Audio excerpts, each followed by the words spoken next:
Bismillahirrahmanirrahim. Alhamdulillahi rabbil alamin. Assalatu wassalamu alaika ya sayyidi ya Rasulullah. Khudh biyadi qallat hilati adrikni. Jadilah orang ma'rifat, yaitu orang yang arif dan bijaksana. Orang yang mengaku arif dan bijaksana seharusnya tidak sibuk menghitung pahala dan tidak pula berapa banyak dosa yang telah diperbuatnya. Artinya, melupakan amal pahala dan mengingat atau mencatat dosa yang diperbuatnya.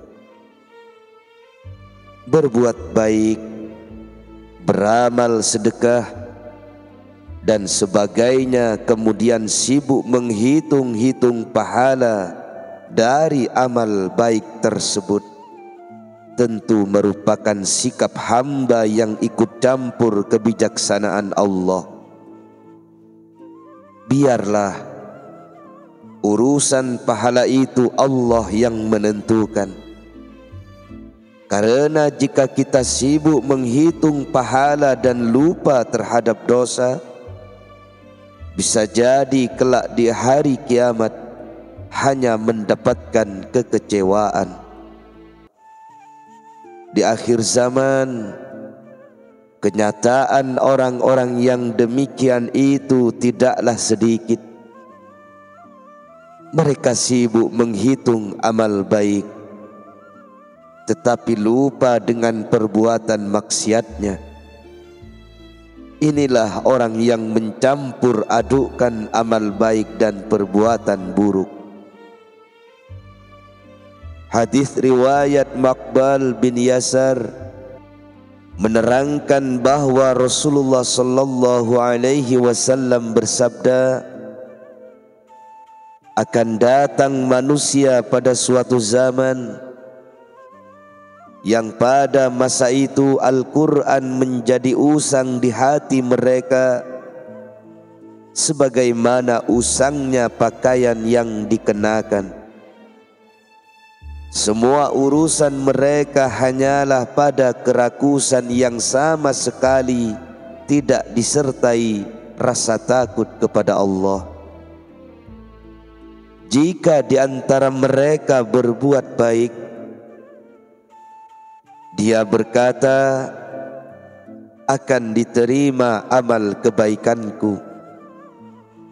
Jika berbuat maksiat, dia berkata, akan diampuni dosaku.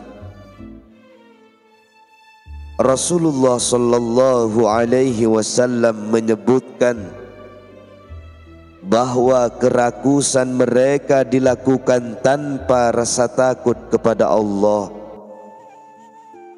Hal itu karena kebodohan mereka terhadap ancaman-ancaman Allah dalam Al-Quran, atau mereka menganggap ancaman Allah itu sesuatu yang sepele. Keadaan itu seperti halnya kaum Nasrani sebagaimana disinggung dalam Al-Quran. Maka datanglah sesudah mereka, yaitu generasi yang jahat yang mewarisi Taurat, yang mengambil harta benda dunia yang rendah ini dan berkata, kami akan diberi ampun. Quran Surat Al-A'raf ayat 169. Sebagian mufassirin berpendapat tentang makna ayat tersebut, yaitu mereka adalah generasi baru yang mewarisi Taurat. Mereka itu adalah orang-orang yang alim atau ulama, tetapi mengambil harta benda duniawi. Padahal harta benda duniawi itu rendah nilainya. Dengan harta itu mereka menurutkan kesenangan hawa nafsu sehingga bebas berbuat halal dan haram. Bagi orang yang mau berpikir tentu dapat memahami ancaman-ancaman Allah yang telah disampaikan dalam Al-Quran. Ancaman-ancaman itu cukup membuat mereka merasa takut, sehingga sangat berhati-hati dalam menjalani hidup di dunia. Orang-orang semacam inilah yang selamat. Waliman khafa maqama rabbih jannatan. Dan bagi orang yang takut ketika menghadapi Tuhannya, ada 2 buah syurga baginya. Quran surat Ar-Rahman ayat 46. Yang demikian itu adalah untuk orang-orang yang takut ketika menghadap kehadiratku dan yang takut terhadap ancaman-ancamanku. Quran surat Ibrahim ayat 14. Namun di zaman yang telah dekat dengan kiamat ini, sedikit sekali orang yang takut ancaman Allah. Kadang-kadang mereka tidak memahami makna ancaman Allah dalam Al-Quran. Tidak sedikit orang yang membaca Al-Quran hanya melafalkan huruf-hurufnya.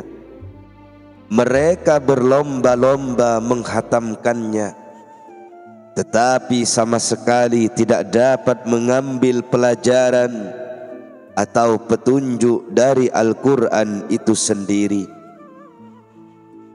Akibatnya mereka tidak pernah merasa takut kepada ancaman Allah, tetapi merasa berbangga hati jika telah melakukan amal kebaikan, lalu sibuk menghitung pahala. Padahal jika sama-sama dihitung, dosanya lebih banyak daripada amal baiknya. Adalah sebuah ketertipuan jika kita terlena menghitung pahala, tetapi dosa-dosa kita lupakan. Pada saat yaumil hisab nanti, kita akan terkejut. Ternyata timbangan amal buruk lebih berat daripada pahala yang kita sangka banyak selama ini. Karena kebodohan dan ketidaktahuan mereka, sehingga halal dan haram dicampur adukkan. Kita melihat orang tekun menjalankan sholat, tetapi dalam bermuamalah tetap memungut sesuatu yang haram. Kita melihat orang tekun menjalankan ibadah, tetapi suka menciptakan ketidaknyamanan dalam lingkungan sosialnya. Kita pun menyaksikan orang-orang bersedekah dengan uang yang didapat dari hasil halal dan bercampur pula dengan yang haram. Mereka ini mengandalkan amal ibadahnya dan amal sedekahnya, sehingga merasa telah banyak mengumpulkan pahala buat bekal sesudah mati. Dan kekeliruan yang nyata ialah banyak orang memahami jika harta itu didapat dari cara haram akan bisa halal apabila disedekahkan sebagian kepada fakir miskin. Atau mereka menghibur hatinya dengan menggunakan harta itu untuk berangkat haji. Sebab dengan berangkat haji dosanya akan diampuni. atau dengan menyumbangkan harta haram itu untuk pembangunan masjid dengan harapan doa para jamaah dapat menghapus dosa-dosanya. Kenyataan yang patut disayangkan ialah mereka mengira ketaatannya telah banyak dibandingkan perbuatan maksiatnya. Mereka tidak mau menghisap atau menghitung dirinya sendiri, padahal kemaksiatannya tak pernah berhenti. Ketika mereka berbuat ketaatan, maka beranggapan dirinya terpelihara dari dosa. Seperti orang yang memohon ampunan kepada Allah hanya dengan lidahnya dalam sehari 100 kali, tetapi sepanjang hari dalam bergaul dengan manusia, lidahnya tanpa batas mengeluarkan kata-kata keji. Mereka jelas terjebak oleh keyakinannya yang salah. Pandangannya hanyalah ke arah jumlah tasbih yang diputar berulang-ulang. Memang mereka memohon ampunan kepada Allah 100 kali, tetapi lupa terhadap obrolan perkataannya sepanjang siang, yang seandainya dihitung lebih dari 100 kali. Padahal malaikat dengan akurat mencatat semua perbuatannya.